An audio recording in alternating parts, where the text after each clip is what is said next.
নবীজি ঘরের মধ্যে প্রবেশ করলেন, প্রচন্ড জ্বর এলো। এই প্রচন্ড জ্বর নিয়ে তিনি শুয়ে আছেন, কখনো বেহুশ কখনো হুশ। এর মধ্যে সারা আজান হয়ে গেল। সাহাবীরা বহুক্ষণ অপেক্ষা করে হযরত আবু বকরের ইমামতিতে নামাজ শুরু করলেন। হুজুরের হুশ এলো, প্রশ্ন করলেন, আয়েশা রে, এখন কোন সময়?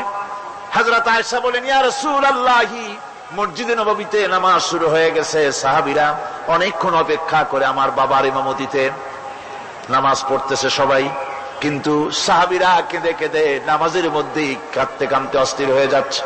তাদের মনের ধারণা হয়েছে নবীজির পেছনে নামাজ পড়ার কিসমত থেকে তারা মাহরুম হয়ে গেল।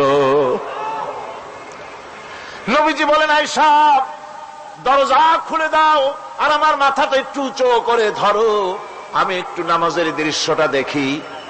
দরজা খুলে দেওয়া হলো। নবী